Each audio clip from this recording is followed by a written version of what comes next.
Okay, students, listen. Uh, Today I will discuss about your another very important concept. Another important concept that I supposed to teach you. That is Kelvin's attracted disk electrometer, also called by the name absolute electrometer. Absolute electrometer to determine the potential difference of an unknown source. Okay, so what is that? Just to see here, understand about the concept. Okay, Kelvin's attracted disk electrometer. Kelvin's attracted disk electrometer. This is also called by the name absolute electrometer. Absolute electrometer. Yes. How we are going to discuss about this concept means how we are going to determine the potential difference of an unknown source using the Kelvin's attracted disk electrometer or absolute electrometer. Why this is also called by the name the absolute electrometer. All these concepts with theory that we are supposed to analyze. Okay, yes. The first concept, the principle. What is the principle adopted here? What principle it has been adopted in this case? Okay, all of us already we are aware of a parallel plate capacitor. Is that right? So if I am choosing a parallel plate capacitor, this is one circular metallic frame. This is another circular metallic frame taken from your second PUC. Okay, this is one circular frame like this circular frame. This is another circular frame. So there are two circular frames are present here. They have been kept at a distance of separation is equal to d here. D is the distance of separation. It is charged, already it has been charged. One is having the positive charge. The other plate is containing the negative charges. Between positive charge to the negative charge here, there is a uniform electric field. There is a uniform electric field. Like this. Provided it is a uniform electric field. But actually there is, we are not getting a uniform electric field between this positively charged electrostatic plate and this negatively charged plate. Between the two ends of a parallel plate capacitor, we are not going to get the uniform electric field here. For that purpose, we are using the guard ring arrangement like this. This is a ring that it has been connected with another extra plate here. Here also a ring it has been attached with the extra plate. This is called by the name the guard ring arrangement to avoid the non-uniform electric field. And now we are getting a uniform electric field here. We are getting a uniform electric field because of this guard ring arrangement. This is guard ring arrangement. Using the guard ring arrangement, we are getting a uniform electric field. And now this plate and this plate, they are going to be having a force of attraction. Because one is having the positively charged plate, the other one is negatively charged plate. And between positively charged plate to the negatively charged plate, there is a force of attraction. That is a principle that we are using here. And second PUC, another concept here. In this case, electric field is given by, the amount of electric field is given by here, in this case, in this particular case here, that is given by sigma divided by epsilon. Where E is the uniform electric field, sigma is the surface density of charge. Charge divided by area. Charge divided by area is the surface density of charge. Surface charge density, no problem. E is equal to surface charge density divided by sigma epsilon naught. Epsilon naught is absolute permittivity. Absolute permittivity for the free space 8.854 10 to the power of minus 12 farad per meter. 8.854 10 to the power of minus 12 taken from your second PUC concept again. Okay.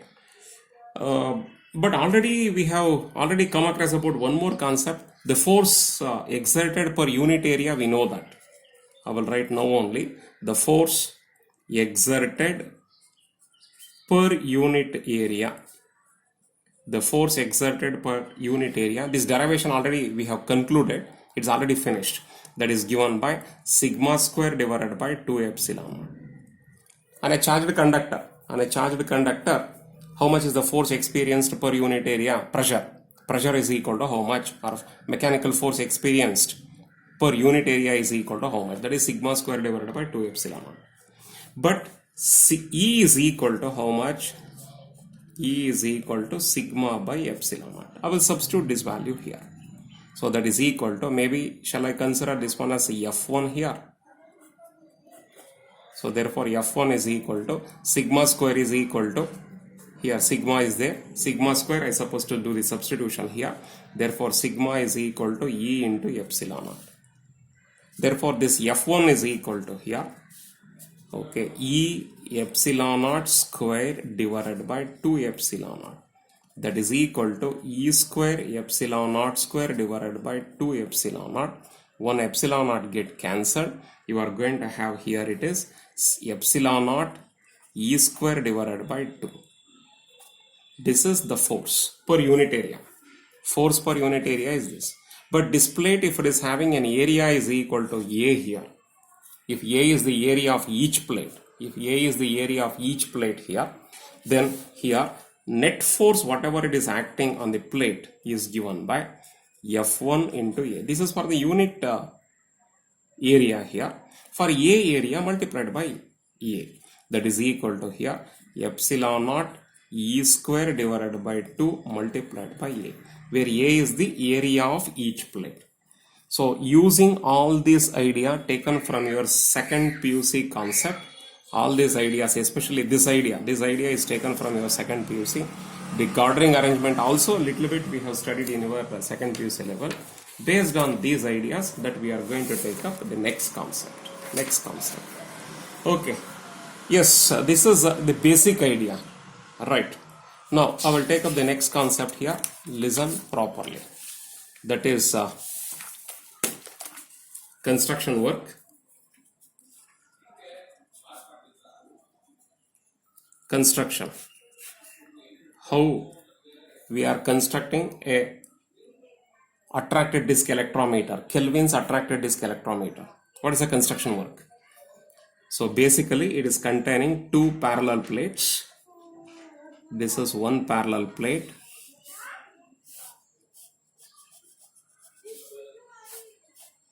I will consider this plate is said to be taken as P plate. Circular plate. It is not a flat, a rectangular plate. It is a circular plate, metallic circular plate. This is one more.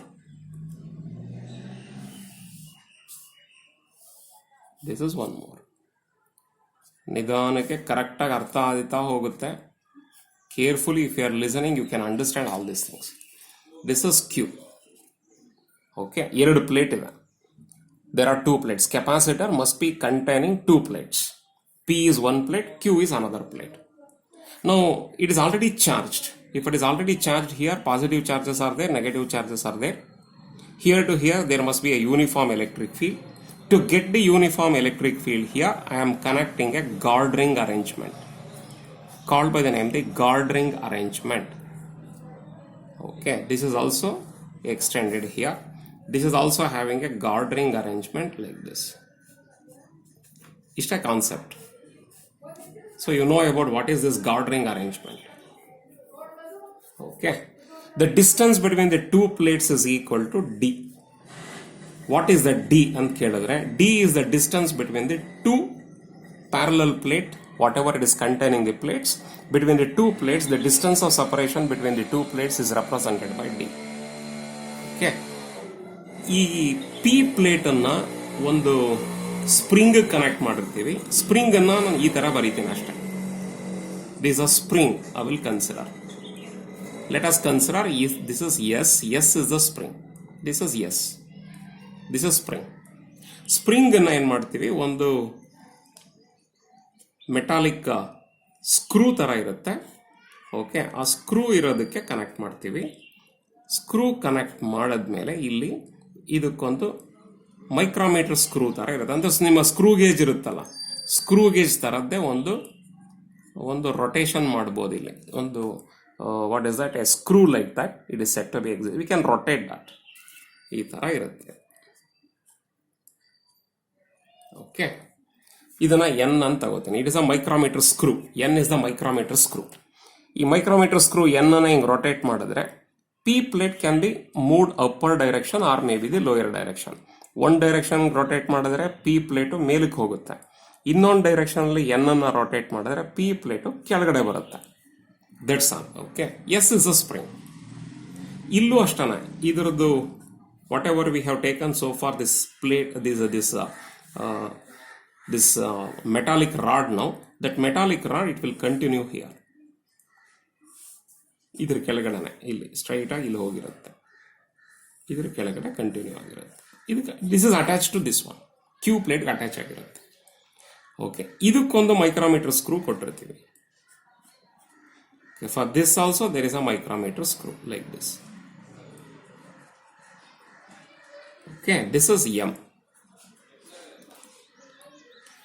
ಇದನ್ನ ಒಂದು ಸ್ಕೇಲ್ಗೆ attach ಮಾಡಿರ್ತೀವಿ. ಇದು scale ಇದೆ. Okay, just like your screw gauge ಅಲ್ಲಿ scale ಇರುತ್ತಲ್ಲ, ಹಾಗೇನೆ ಇದು ಒಂದು ಸ್ಕೇಲ್ ಇರುತ್ತೆ. ಈ ಸ್ಕೇಲ್ ಇದು, this is I will take it as R. Okay, ಇದು ಕನ್ಸ್ಟ್ರಕ್ಷನ್ ವರ್ಕ್. ಅರ್ಥ ಆಯ್ತು ಅಂತ ಅನ್ಕೊಂಡಿದ್ದೀನಿ. ಇಲ್ಲೆಲ್ಲ ಏರ್ ಮೀಡಿಯಂ ಇದೆ. ಏನೇನಿದೆ? P is one plate, Q is another plate. It is already charged.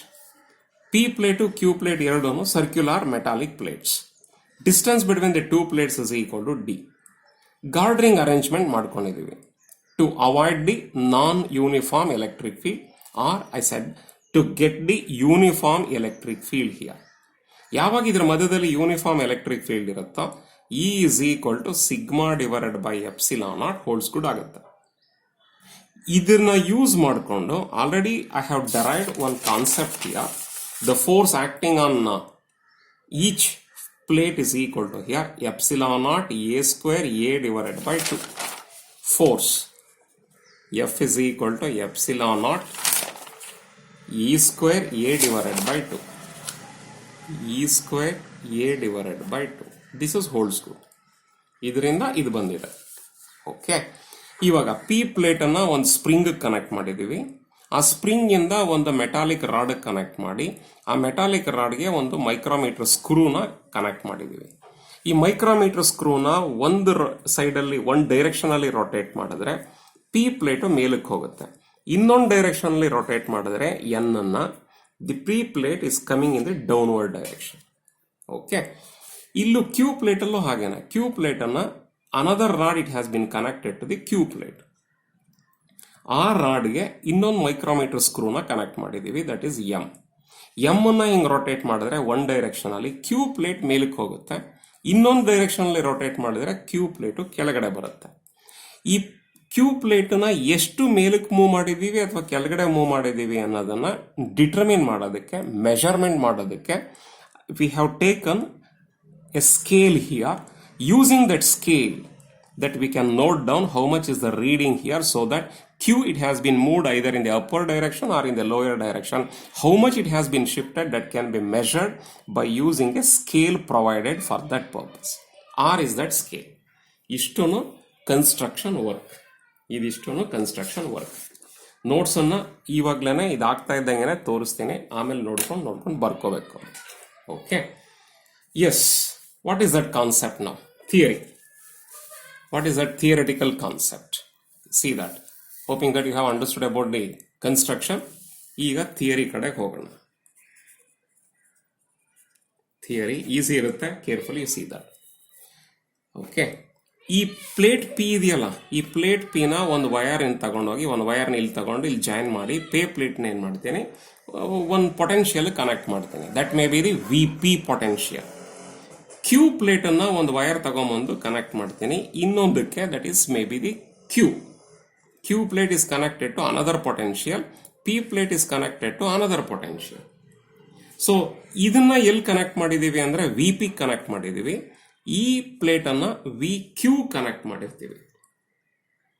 ಇವಾಗ ಈ ಪಾಯಿಂಟ್ ಇಂದ ಈ ಪಾಯಿಂಟ್ ಇರೋ ಎಲೆಕ್ಟ್ರೋಸ್ಟ್ಯಾಟಿಕ್ ಫೀಲ್ಡ್ ಇಂಟೆನ್ಸಿಟಿ ಎಷ್ಟಿದೆ ಅಂದ್ರೆ that is given by E is equal to V P minus V Q divided by D.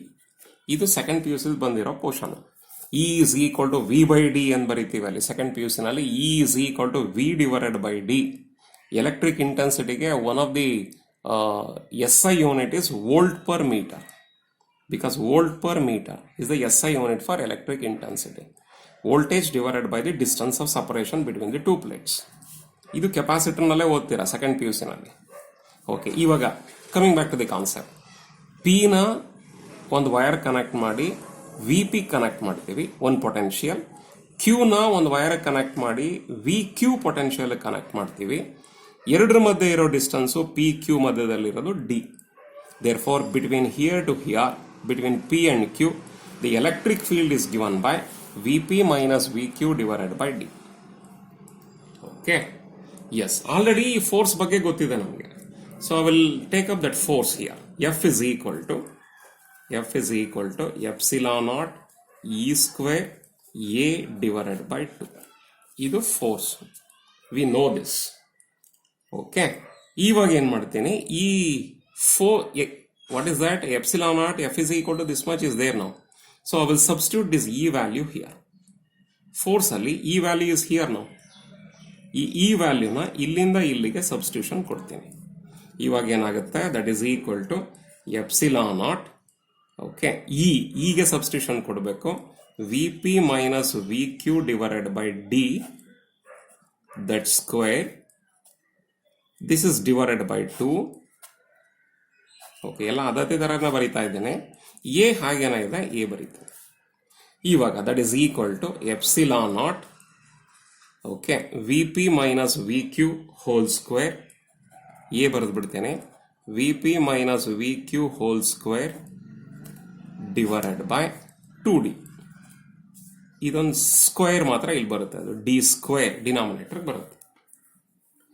So F is equal to total force acting is given by epsilon naught is equal to how much? Vp minus Vq divided by d square, everything is fine. Okay, therefore F is equal to here epsilon naught A Vp minus Vq whole square divided by 2d square. ಅದನ್ನೇ ಬರ್ಕೊಂಡಿದ್ದೇನೆ ಇನ್ನೊಂದ್ಸಲ. Now Vp minus Vq is equal to how much? Vp minus Vq whole square is equal to how much? That is equal to F into 2d square, cross multiplication ಆಯಿತು, divided by epsilon naught into A. ನನಗೆ ಇದು ಬೇಕಾಗಿಲ್ಲ. I want to calculate, here it is Vp minus Vq only, not square. I will take out the square root. So that is equal to here d square ಗೆ d is the square root. ಉಳಿದಿರೋದೆಲ್ಲ ಹಾಗೇನೆ ಬರೆದು ಬಿಡ್ತೀನಿ. 2f divided by epsilon naught into A under the square root. Okay, ಈ F ಗೆ substitution ಮಾಡ್ತಾ ಹೋಗ್ತೀನಿ. Next ಏನ್ ಮಾಡ್ತೀನಿ, ಈ ಎಫ್ ಗೆ ಸಬ್ಸ್ಟಿಟ್ಯೂಷನ್ ಮಾಡ್ತೀನಿ. ಎಫ್ ಎಷ್ಟು ಅಂತ ನೆಕ್ಸ್ಟ್ ಬರೀತಾ ಹೋಗ್ತೇನೆ. ಇಷ್ಟು ಥಿಯರಿ ಇದು. Very simple theory, very simplest concept. ನಿಮಗೆ ಬೇರೆ ಎಲ್ಲ ಪೋರ್ಷನ್ಸ್ ಕಂಪೇರ್ ಮಾಡಿದ್ರೆ ಈ Kelvin's attracted disc electrometer is very easy portion, very easy. Okay, ಬಿಡಕ್ಕೆ ಹೋಗ್ಬೇಡಿ, ಇವತ್ತೇ ಕೂತ್ಕೊಂಡು ಇದೆಲ್ಲ ಓದಿ. ಓಕೆ, ಎಸ್, ನೆಕ್ಸ್ಟ್ ಕಾನ್ಸೆಪ್ಟ್ ಏನು ಮಾಡಬೇಕಿಲ್ಲಿ, what is that next idea? Okay, I will go back to the diagram here. Whatever I have written already the diagram. ಈ diagram ಇಟ್ಕೋತೀನಿ. ಓಕೆ, ಏನು ಫೈಂಡ್ ಔಟ್ ಮಾಡಬೇಕು? We want to calculate the potential difference between the 2 points. ಯಾವುದೋ ಒಂದು voltage source ಕೊಟ್ಟಿದ್ದೀವಿ. ಆ voltage source ಅಲ್ಲಿ ಒಂದು ಸೈಡ್ V1 ಇದೆ, ಇನ್ನೊಂದು ಸೈಡ್ V2 ಇದೆ. ಒಂದು ವೋಲ್ಟೇಜ್ ಸೋರ್ಸ್ ಕೊಟ್ಟಿದ್ದೀವಿ. ಆ ವೋಲ್ಟೇಜ್ ಸೋರ್ಸ್ ಅಲ್ಲಿ ಒಂದು ಪಾಯಿಂಟ್ ಅಲ್ಲಿ V1 ಇದೆ, ಇನ್ನೊಂದು ಪಾಯಿಂಟ್ ಅಲ್ಲಿ V2 ಇದೆ. V2 ಮೈನಸ್ V1 ಅನ್ನು ಕ್ಯಾಲ್ಕುಲೇಟ್ ಮಾಡಬೇಕು. That's our intention. Okay, that is called by the name the measurement of potential difference between the 2 given points. 2 point ಇದೆ, 2 ಪಾಯಿಂಟ್ ಮಧ್ಯದಲ್ಲಿ ಇಲ್ಲಿ ಪೊಟೆನ್ಷಿಯಲ್ V1 ಇದ್ರೆ ಇಲ್ಲಿ ಪೊಟೆನ್ಷಿಯಲ್ V2 ಇದೆ. V2 minus V1 R V1 minus V2 ಎಷ್ಟಿದೆ find out ಮಾಡಬೇಕು. ಅದಕ್ಕೆ ಏನ್ ಮಾಡಬೇಕು? ಸ್ಟಾರ್ಟಿಂಗ್ ಪಾಯಿಂಟ್ ನಂಬರ್ 1 ಇದೆ ಇಂಪಾರ್ಟೆಂಟ್. ಇದೆಲ್ಲಾನು ಎಕ್ಸಾಂಪಲ್ ಬರೀಬೇಕು. ಪಾಯಿಂಟ್ ನಂಬರ್ 1, ಈ ಪ್ಲೇಟ್ ಪಿ ಇದೆಯಲ್ವಾ, ಇದನ್ನ ಗ್ರೌಂಡ್ ಕನೆಕ್ಟ್ ಮಾಡ್ತೀವಿ. ಪ್ಲೇಟ್ ಕ್ಯೂನು ಗ್ರೌಂಡ್ ಕನೆಕ್ಟ್ ಮಾಡ್ತೀವಿ. ಆವಾಗ ಎರಡರ ಮಧ್ಯೆ ಇರೋ ಪೊಟೆನ್ಷಿಯಲ್ ಡಿಫರೆನ್ಸು ಝೀರೋ. ಯಾಕೆ ಅಂತಂದರೆ P is connected to the ground, Q is also connected to the ground. The difference in the potential difference between the P point and Q, P plate and Q plate is equal to zero. Next point, ಇದರ ಮೇಲ್ಗಡೆ ಒಂದು small amount of ಒಂದು mass ಇಡ್ತೀವಿ. Shall I write that also? ಇದರ ಮೇಲ್ಗಡೆ ಒಂದು mass ಇಡ್ತೀವಿ, something small M. ಯಾವಾಗ ಮಾಸ್ ಇಡ್ತೀವಿ ಇದ್ರ ವೆಯ್ಟು ಕೆಳಗಡೆ ವರ್ಕ್ ಆಗಕ್ಕೆ ಶುರು ಆಗುತ್ತೆ. That weight is equal to M G. ಅದನ್ನೇ ನಾನು ಇಲ್ಲಿ ರೀಪ್ಲೇಸ್ ಮಾಡೋದು. ಎಫ್ ಇದೆಯಲ್ಲ, F is equal to M G. I will replace that. F is equal to M G ಅಂತ. ಸೊ ಇದರ ಮೇಲ್ಗಡೆ ಒಂದು ಮಾಸ್ ಇಡ್ತೀವಿ, ಒಂದು ಸ್ಮಾಲ್ ಬಾಡಿ, ಆ ಬಾಡಿನ ಇಡ್ತೀವಿ, whose mass is equal to M. ಆವಾಗ ಅದರ ಫೋರ್ಸು ಡೌನ್ವರ್ಡ್ ಡೈರೆಕ್ಷನ್ ಇರುತ್ತೆ, ದಟ್ ಈಸ್ ಎಮ್ ಜಿ. ಯಾವಾಗ ಇದು ಎಮ್ ಜಿ ಡೌನ್ವರ್ಡ್ ಡೈರೆಕ್ಷನ್ಲಿ ವರ್ಕ್ ಆಗಕ್ಕೆ ಶುರು ಆಗುತ್ತೆ, ಈ ಪ್ಲೇಟ್ ಪಿ ಇದೆಯಲ್ಲ, ಈ ಪ್ಲೇಟ್ ಪಿ ಇರೋದು ಕೆಳಗೆ ಬಂದ್ಬಿಡುತ್ತೆ ಭಾರಕ್ಕೆ. Because of that weight now it is coming down. ಯಾವುದು ಪ್ಲೇಟ್ ಪಿ. ಬಟ್ ಈ ಸ್ಪ್ರಿಂಗ್ ಹಂಗೇನೆ ಉಳ್ಕೊಂಡಿರುತ್ತೆ. ಇಲ್ಲಿ ಯಾವುದು ಜೀನು ಇರುತ್ತಲ್ಲ, ಜಿ ಪ್ಲೇಟು, ಗಾರ್ಡ್ರಿಂಗ್ ಅಲ್ಲ, ಅರೇಂಜ್ಮೆಂಟ್ ಮಾಡಿರ್ತೀವಲ್ಲ, ಇದು ಅಲ್ಲೇ ಇರುತ್ತೆ. ಬರೀ ಇದು ಮಾತ್ರ ಈ ಕೆಳಗಡೆ ಬಂದ್ಬಿಡುತ್ತೆ. I will show that. Okay, only this one it is coming down, ಹಿಂಗೆ ಬಂದ್ಬಿಡುತ್ತೆ. ಓಕೆ, ಇದೆಲ್ಲ ಅಲ್ಲೇ ಇರುತ್ತೆ, ಇದೆಲ್ಲ ಅಲ್ಲೇ ಇರುತ್ತೆ, ಇದು ಅಲ್ಲೇ ಇರುತ್ತೆ, ಇದೂ ಅಲ್ಲೇ ಇರುತ್ತೆ. ಇದು ಈ ಪಾಯಿಂಟಲ್ಲಿ ಇದೂ ಅಲ್ಲೇ ಇರುತ್ತೆ. ಓಕೆ, ಬರೀ ಈ ಪೋರ್ಷನ್ ಮಾತ್ರ ಕೆಳಗಡೆ ಬರುತ್ತೆ. Right, understood? ಈ ಪಿ ಪೋರ್ಷನ್ ಇದೆಯಲ್ಲ, ಇದು ಮಾತ್ರ ಕೆಳಗಡೆ ಬರುತ್ತೆ. ಯಾಕೆ ಬರುತ್ತೆ ಅಂದರೆ ಇದು ವೆಯ್ಟ್ ಇರುತ್ತಲ್ಲ, ವೆಯ್ಟ್ ಇರೋದ್ರಿಂದ ಬಂದ್ಬಿಡುತ್ತೆ, ಸ್ವಲ್ಪ ಕೆಳಗೆ ಬರುತ್ತೆ. Okay, because of this mass. ಇವಾಗ ಏನು ಮಾಡ್ತೀವಿ, ಈ ಸ್ಕ್ರೂನ ರೊಟೇಟ್ ಮಾಡ್ತಾ ಈ ಪಿ ಪ್ಲೇಟು ವಾಪಸ್ ಹೋಗ್ಬೇಕು, ಅಲ್ಲಿವರೆಗೂ ರೊಟೇಟ್ ಮಾಡ್ತೀವಿ ಇದನ್ನ. ಹಿಂಗೆ ಪಿ ಪ್ಲೇಟು ವಾಪಸ್ಸು ಅದೇ ಪೊಸಿಷನ್ಗೆ ಹೋಗಿ ನಿಂತ್ಕೊಳ್ಳುತ್ತೆ. ಸೇಮ್ ಲೆವೆಲ್ ಮೊದಲಿತ್ತಲ್ಲ, ಈ ಉಳಿದ ಪ್ಲೇಟ್ ಜೊತೆನಲ್ಲಿ ಅದು ಕರೆಕ್ಟಾಗಿ ಅಲ್ಲೇ ಹೋಗಿ ನಿಂತ್ಕೊಳ್ಳುತ್ತೆ. ಅಲ್ಲಿವರೆಗೂ ಈ ಎನ್ ಸ್ಕ್ರೂನ ರೊಟೇಟ್ ಮಾಡ್ತಾ ಹೋಗ್ಬೇಕು. So we are suppose to rotate the N micrometer screw so that the P plate, whatever it has been, comes down direction. Now it is going back to its original position. As that of G level it has to maintain. Up to that we are supposed to rotate N screw. That is micrometer screw. ಇದು ಒಂದು concept.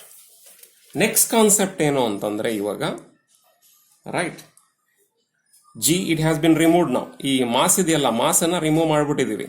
Mass remove ಮಾಡ್ತಾ ಇದ್ದಂಗೆ ಇದೇನಾಗುತ್ತೆ, ಇವಾಗ ಮೇಲಕ್ಕೆ ಹೋಗುತ್ತೆ.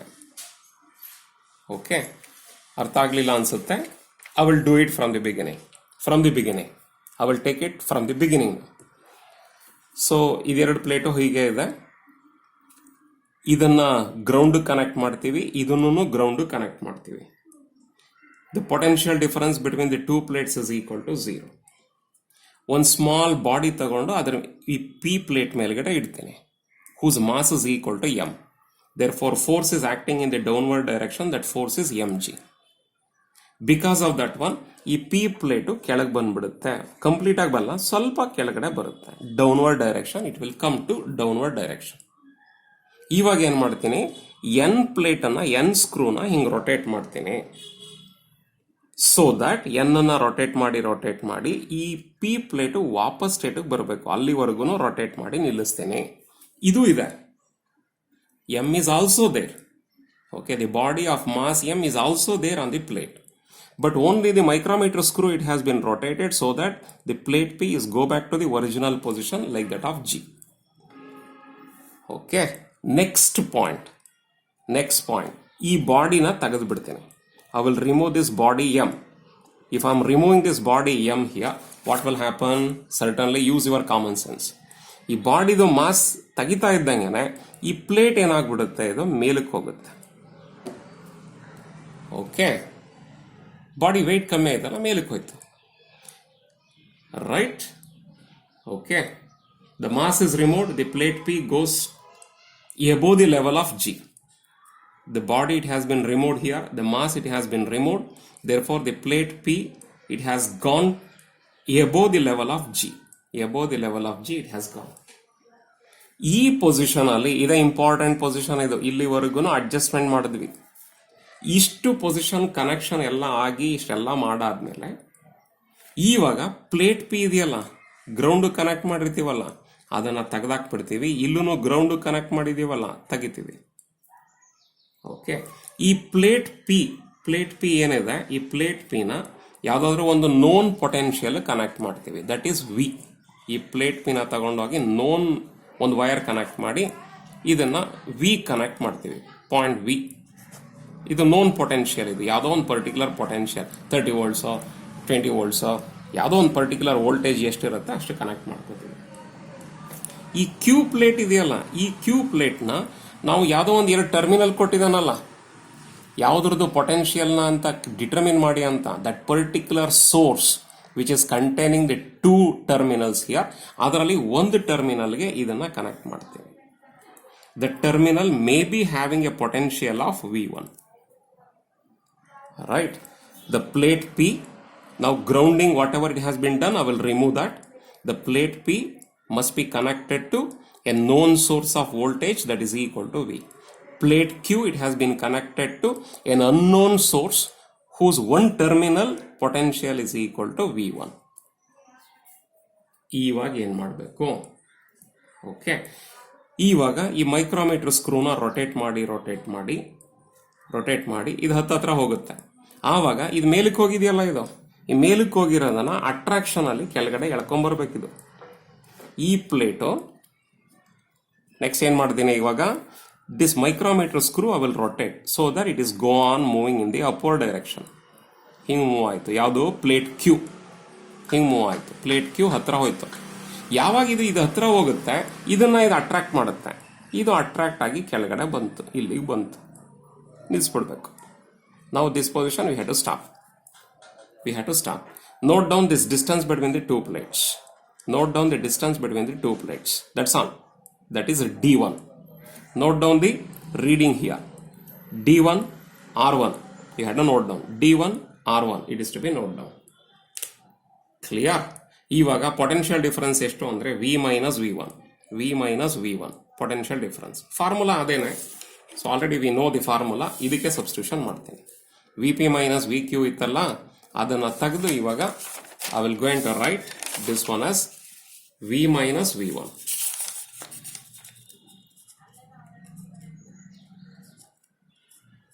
V minus V1 I will write. ಇದಾನೆ V minus V1 is equal to okay D1 ಅಂತ ಬಂತು. ಇಲ್ಲಿ ಇದೆ D1, ಇದು ಇಲ್ಲೆಲ್ಲ ಇಲ್ದಿತ್ತಲ್ಲ, ಇವಾಗ D1 position. D1 into square root of formula only 2 into F ಇತ್ತಲ್ಲ, ಇಲ್ಲಿ ಈ F ಬದಲು mg ಹಾಕ್ತೀನಿ ಅಷ್ಟೇ, divided by epsilon naught into A. Same thing, take it as equation number 1. ಅರ್ಥ ಆಗಿದೆಯಾ? Understood about this concept. Next ಏನ್ ಮಾಡಬೇಕು? ಓಕೆ, ಸಿ ಹಿಯರ್, ಈ ಟರ್ಮಿನಲ್ ಹಾಗೇನೆ ಇರಲಿ. ಓಕೆ, ಈ ಪಿನ ಇಲ್ಲೇ ಕನೆಕ್ಟ್ ಮಾಡಿ ಹಾಗೇನೆ ಇಟ್ಬಿಡ್ಬೇಕು. ಕ್ಯೂ ಇದೆಯಲ್ಲ, ಕ್ಯೂನ ಏನ್ ಮಾಡಬೇಕು, V1 ಬದಲು V2ಗೆ ಕನೆಕ್ಟ್ ಮಾಡ್ತೇನೆ. I will connected to V2. ಈ V1 ಬಿಟ್ಬಿಟ್ಟು V2 ಕನೆಕ್ಟ್ ಮಾಡ್ತೀನಿ. ಯಾವುದನ್ನ? ಕ್ಯೂ ಪ್ಲೇಟ್ನ V2 ಕನೆಕ್ಟ್ ಮಾಡಿ ಎಗೇನ್ ಈ ಎಮ್ ಅನ್ನ ಹಿಂಗ್ ರೊಟೇಟ್ ಮಾಡಿ ಈ ಪಿ ಪ್ಲೇಟ್ ಒಂಚೂರು ಹೋಗಿರುತ್ತಲ್ಲ, ಅದನ್ನ ವಾಪಸ್ ತರಬೇಕು ಇಲ್ಲಿಗೆ. ಇದನ್ನ ತೆಗಿತಾ ಇದ್ದಂಗೆನ, ಇದನ್ನ ತೆಗೆದ್ಬಿಟ್ಟು ನೀವು ಬೇರೆದ ಕನೆಕ್ಟ್ ಮಾಡ್ತಾ ಇದ್ದಂಗೆನ ಇದು ವಾಪಸ್ ಹೋಗಿರುತ್ತೆ, ಒಂಚೂರಾದ್ರೂ ಮೇಲಕ್ಕೆ ಹೋಗಿರುತ್ತೆ. ಓಕೆ, ಆ ಮೇಲಕ್ಕೆ ಹೋಗಿರೋದನ್ನ ವಾಪಸ್ ಕೆಳಗಡೆ ತರಬೇಕು. ಅಲ್ಲಿವರೆಗೂ ಇದನ್ನ ರೊಟೇಟ್ ಮಾಡಬೇಕು. We had to note down the reading R2 here, and we had to note down this plate Q ಅಂಡ್ ಪ್ಲೇಟ್ P ಮಧ್ಯದಲ್ಲಿರೋ distance, that is D2 is also determined. So ಇವಾಗ again I will write the formula here, but ಇದು V ಇರುತ್ತೆ. Next one V2 D2 into square root of 2mg divided by epsilon naught into A. ಇದು equation number 2. ಒಂದರಿಂದ ಒಂದು minus ಮಾಡ್ಬಿಡೋಣ. Equation number 1 minus equation number 2 gives ಏನ್ ಸಿಗುತ್ತೆ? This minus this ಬರೀಲ್ಲ, ಅದನ್ನು V minus V1 minus of V minus V2, that is equal to D1 square root of 2mg epsilon naught into A minus D2 square root of 2mg epsilon naught into A. ಡೈರೆಕ್ಟಾಗಿ ಬರಿಬೋದಾಗಿದೆ answer. Okay, this is V minus V one minus V minus into minus plus V two. ಇದೆರಡರ ಮಧ್ಯದಲ್ಲಿ common factor 2mg divided by epsilon naught into a square ರೂಟಲ್ಲಿ into here it is d1 minus d2. Okay, ಈ V cancel ಆಯ್ತಾ, V minus V cancel, but this is equal to here v2 minus v1 is equal to d1 minus d2 into square root of 2mg divided by epsilon naught into a. d1 ಗೊತ್ತು, d2 ಗೊತ್ತು. ಈ d1 d2 ನ ತೆಗೆದ್ಬಿಟ್ಟು I can write r1 minus r2. ಅದಕ್ಕೋಸ್ಕರನೇ scale ಇಟ್ಟಿರೋದಲ್ಲಿ r1 minus r2. ಇದೆಲ್ಲ ಹಾಗೇನೆ ಉಳ್ಕೊಳ್ಳುತ್ತೆ. ಇದು 2mg divided by epsilon naught into A. ಇದು v2 minus v1. Problem important ಇರುತ್ತೆ ಇದರಲ್ಲಿ. ಈ ಮಾಸ್ ಕೊಡ್ತಾನೆ, G is 9.8, epsilon naught value ಗೊತ್ತಿರುತ್ತೆ 8.854 10 to the power minus 12. Area of each plate will be given. r1 ಗೊತ್ತು, r2 ಗೊತ್ತು, ಎರಡನ್ನೂ ಕೊಟ್ಟಿರ್ತಾನೆ. ಸಬ್ಸ್ಟಿಟ್ಯೂಷನ್ ಮಾಡಿ, then how much is the potential difference between of a source ಅಂತ ಕೊಟ್ಟು we can calculate. ಇಲ್ಲ ಇದನ್ನು ಕೊಡ್ತಾನೆ, ಇದನ್ನು ಕೊಟ್ಟಿರ್ತಾನೆ. Okay, area of each plate ಎಷ್ಟು ಕ್ಯಾಲ್ಕುಲೇಟ್ ಮಾಡಿ, ಅಥವಾ mass of the body is how much calculate ಮಾಡಿ ಅಂತ ಕೇಳ್ತಾನೆ. So we can determine whatever the things that it is not given in the data. Okay, using that given data we are supposed to calculate the unknown thing, but using this formula. Very important one, simple derivation. Bidak hogbedi, you read all the concept properly. I will show the notes now. Yen baribeku exam alli, yen baribeku, ಎಷ್ಟು baribeku, that I will show it now. Okay, you can copy the notes also from here. You can copy the notes.